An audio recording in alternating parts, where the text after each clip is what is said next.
Okay, hey guys.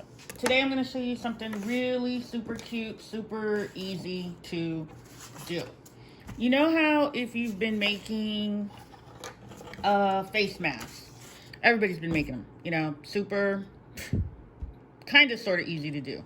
But for one of the masks, making the pleated mask is a little bit of a challenge with those pleats, at least for me. And I looked at a lot of different ways to make the pleats because I had to stop making the pleated masks because they take up so much time. So I needed to figure a way to do it more quicker. So what I did, or what you need if you want to do this, is you need a piece of card stock. Now this one would be primarily for a smaller mask, and this is a 3x5 card. I would say that could probably be like a child size mask. And this is what you get. And remember, this is the top of the mask because you want those folds going down. So that's that's the size you'll get. And it'll stay right at 3 by 5 inches. Okay. And you can make this a pocket mask and all that other stuff if you want. But what I'm just trying to do for right now is just show you how to make these pleats so they'll look perfect every time. Okay, that's the 3x5 one.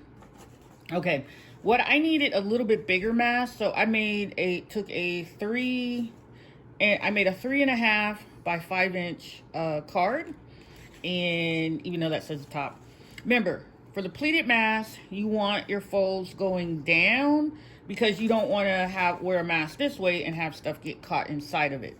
So what you're going to do, you can use your Cricut or whatever device or just some scissors and a ruler, and you're going to just cut it out. Now remember, this is the 3.5 by 5 inch card.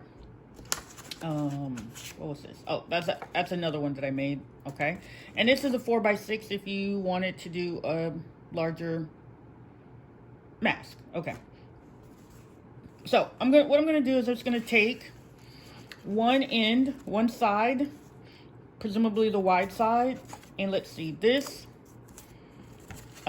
piece of fabric that I had pre-cut is 8 inches, a little more than 8 inches by 8 inches, 8 by 8. Okay. You can use a different size if you want. Like I said, this is just really showing you how to do the pleats.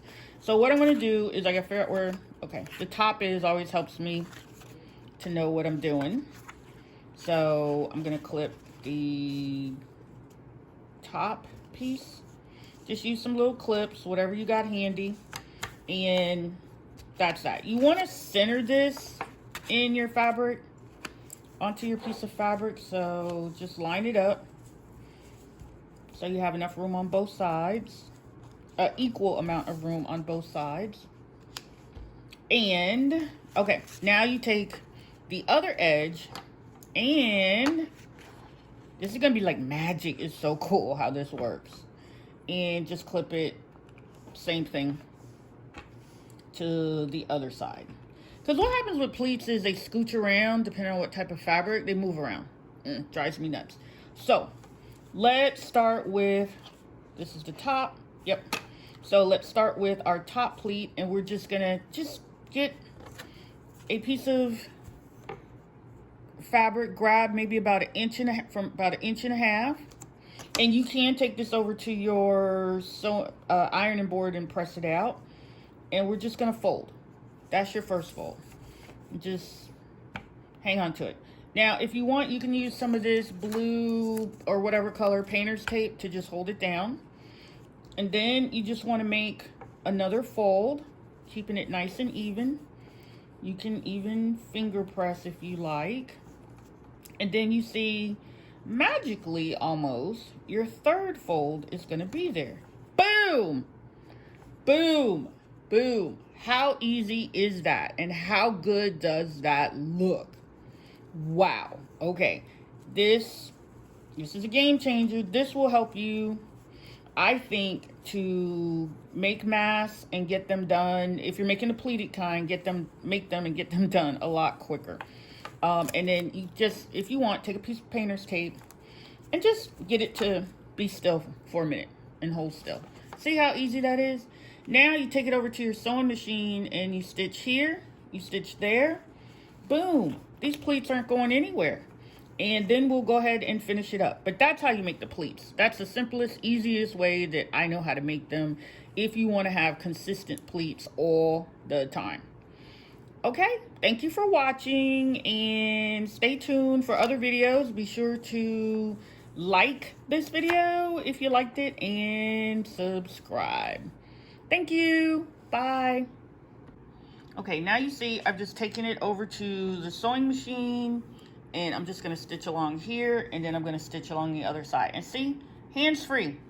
Don't have to hold on to it to make sure that those pleats stay in place. They're staying in place all by themselves because they got a little piece of tape, and you did a good job. Remember, you could take the iron machine and fold this and heat it, press it down a little bit if you want. It's up to you.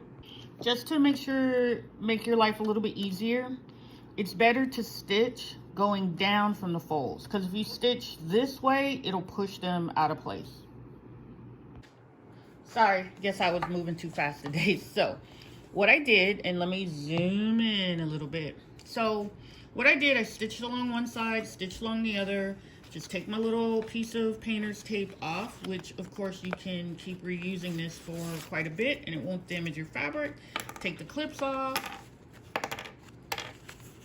Set that aside. Boom, you're done. So now you have a mask that is got some beautiful pleats in it. It's not gonna pop open or anything, and you are good to go. Remember, your mask pleats, you want them to go down this way, because if you do it this way, then stuff can catch up in there, debris, particles, whatever. So easy peasy, right? So enjoy the day. Good luck. Stay safe. Remember, subscribe and like this video. Okay. Thank you for watching.